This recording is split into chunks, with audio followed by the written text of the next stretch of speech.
The movie Scream changed horror forever. The mask, the phone calls, the killer hiding in plain sight, it became one of the most iconic horror franchises ever created. But what many people don't realize is that parts of Scream weren't just made up for entertainment.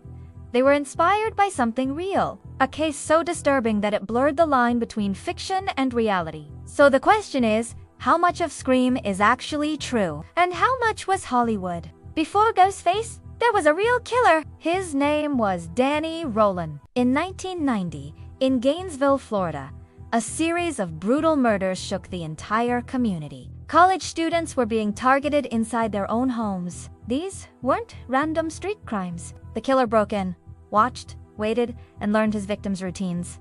Then, when the moment was right, he attacked. The violence was extreme, but what made it even more disturbing was what came after. Some victims were posed, the crime scenes were manipulated. It wasn't just murder, it felt like something more calculated, more controlled. The media quickly gave him a name, the Gainesville Ripper, and as the fear spread, students began leaving the area, locking their doors, sleeping with lights on, and constantly looking over their shoulders. Danny Rowland would later confess to multiple murders. He spoke about his fantasies, about power, control, and the desire to create fear. This wasn't just about killing, it was about domination, about becoming something bigger than himself. And that is where the connection to Scream begins to feel uncomfortable, because while the movie adds layers of drama and storytelling, the core idea, a killer who studies victims, invades their space, and creates terror, is very real. In 1996, Scream was released, directed by Wes Craven. On the surface, it looked like a typical slasher film. Teenagers, a masked killer, suspenseful phone calls. But beneath that, there were clear echoes of real events. A killer targeting young people, entering homes, turning safe spaces into scenes of violence. However, Scream also introduced something new. It turned horror into a game.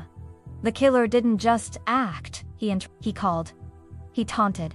He played with his victims before attacking. That's where the film begins to separate itself from reality. In real life, Danny Rowland didn't wear a mask. There was no costume, no recognizable symbol like Ghost that was created for the film. Something visual, something memorable, something that could represent fear in a single image. The phone calls, one of the most iconic parts of Scream, were also fictional. In reality, there were no warnings, no conversations, no twisted games, just sudden, brutal violence. The motive was also very different. Rowling was driven by internal fantasies and psychological urges. In Scream, the killers often have layered motivations, revenge, influence, attention, even a desire for fame. And perhaps the biggest difference of all, in Scream there are usually two killers working together. In reality, Danny Rowland acted alone. That contrast is important because while Scream feels controlled,